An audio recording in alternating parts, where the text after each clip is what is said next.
allé de son côté, comme on peut le dire. On a essayé de nous organiser, ça fait un moment. Mais vous savez, sur ces organisations, le suivi, il y a un manquement à notre niveau. Et avec ces organisations, il y a eu des promesses des leaders. Comme on vous l'a dit, le président qui est là actuellement, notre président, son Excellence M. Macky Sall, avait promis de redresser la barre au niveau, au moment où on faisait les élections, en campagne. Il avait promis des redressements, des rectificatifs, des aménagements pour vraiment gérer la pêche dans le bon sens. Les pêcheurs ont écouté et étaient favorables à la cause. Mais maintenant, vous savez, à un moment donné, chacun peut dire ce qu'il veut, mais arrivé à point nommé, il fait le contraire. C'est pour cela qu'on a fait cette charte, pour la faire signer à tous les leaders prétendants à l'élection présidentielle. Oui.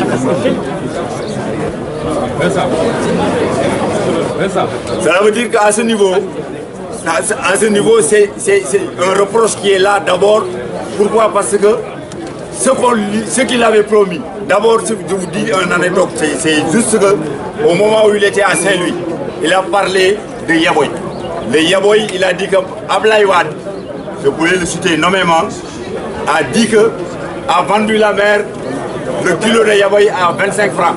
Moi, quand je vais venir, quand je serai élu, je vais changer cette donne. Alors c'est un point qui a été énuméré par le président de la République qu'il n'a pas exécuté. Il a promis aux acteurs un conseil présidentiel qu'il n'a pas fait. Les ministres qui sont là, je peux vous dire que normalement, il y a de ces ministres qui sont adaptés ou bien aptes à gérer la pêche. Mais il y a des ministres qui ne sont pas aptes.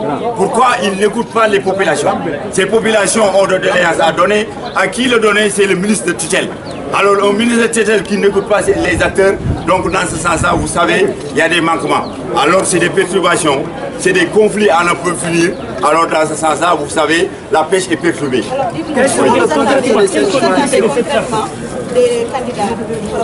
Ce qu'on attend des candidats, c'est que la charte, on l'a signée aujourd'hui avec tous les leaders de toutes les coalitions qui existent au niveau de la pêche. Ça veut dire que les pêcheurs, aux mareyeurs, même les consommateurs font partie de cette charte-là. Alors la charte nous dit juste, faire des orientations, les acquis et l'avancement pour un développement et un code de conduite qui va exister pour que la pêche, la ressource revienne au niveau du Sénégal. Si on ne fait pas ça, donc vous voyez, la pêche, comme je l'ai dit tout à l'heure, va disparaître. C'est le mot clé que vous allez amener. Si on ne fait rien, la pêche va disparaître. Et ça, nous, en tant qu'acteurs, qui va disparaître en premier, c'est les acteurs. Ils sont là autour de moi, vous savez, c'est des acteurs qui sont là, la pêche va disparaître. Parce que je vous ai dit tout à l'heure, les yaboy, on te donnait un caseau de yaboy rempli avec plus de 200 pièces, on te le donnait à 700 francs. Mais maintenant, c'est un yaboy qui coûte 250. Qu'est-ce qui se passe? Il y a problème. Alors nous, en tant qu'acteurs, on va crier haut et fort. Et vous, nos confrères, les journalistes, c'est de diffuser largement ce qu'on vient de dire. On assume nos responsabilités et on est là pour vraiment donner l'alerte pour que ça ne se passe pas. Les pêcheurs nourrissent les Sénégalais.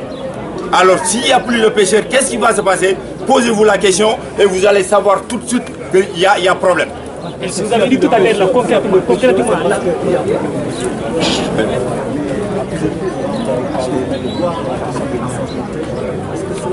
Ça, c'est un existant.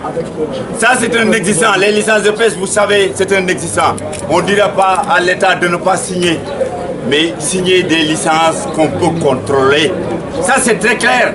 C'est toujours ce qu'on a prôné, nous, à notre niveau. Ça veut dire que l'État signe des licences qu'il ne peut pas contrôler. Chacun fait ce qu'il veut. Vous avez entendu dans la charte de la pêche INN. Vous l'avez entendu. Donc, dans ce sens, la pêche INN, c'est des pêches fantômes. Les gens font ce qu'ils veulent. Alors, ce qui veut dire qu'on a signé des licences, on a signé des accords qu'on ne peut pas contrôler. Oui. Non, on ne fait pas d'accusation.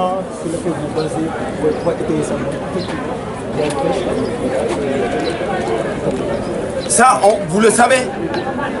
Il y a des pêcheurs qui ont été tués par des bateaux, je ne sais qui n'ont pas de nom. Alors, arrivé à un moment T, les gens qui surveillent la pêche, c'est le DPSP, ils te disent que c'est des bateaux qui rentrent dans des secteurs où ils éteignent leur AMS ou leur VMS pour ne pas être identifiés. Alors ces bateaux-là, c'est des pêches fantômes. Ça veut dire que c'est des gens qui sont là dans nos eaux et qui ne respectent rien. Alors ceux qui ne respectent rien, c'est des gens qui sont là, nous les pêcheurs, on le sait. Alors on a cité à l'État de nous faire participer à la surveillance participative. Ça veut dire qu'il y a les CLPA. Je crois que vous avez entendu parler des CLPA. Les CLPA, on peut dire que c'est un démembrement de l'État. Un démembrement de l'État où chaque localité a un CLPA. Il y a des CLPA de métier et des CLPA terroir. Alors ces CLPA, s'ils étaient impliqués, chaque bateau ou bien chaque licence signée au niveau du Sénégal, il y a une immatriculation et un nom.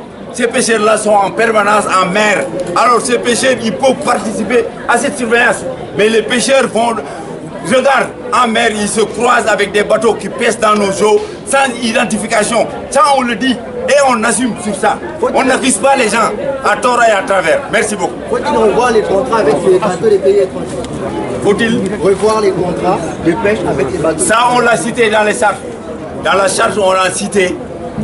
Ça veut dire que l'État, nous avons un représentant au niveau de la pêche artisanale qui siège au niveau de l'attribution des licences. Ça, on veut que ça change.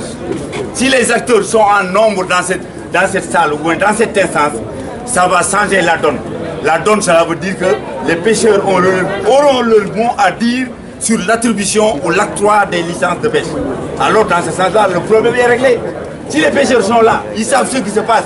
Et les licences de pêche, actuellement, vous savez, on doit suspendre ces licences-là. Jusqu'à ce que la ressource revienne pour que les pêcheurs, les habitants, nos populations puissent se nourrir pour que vraiment qu'on aille de l'avant.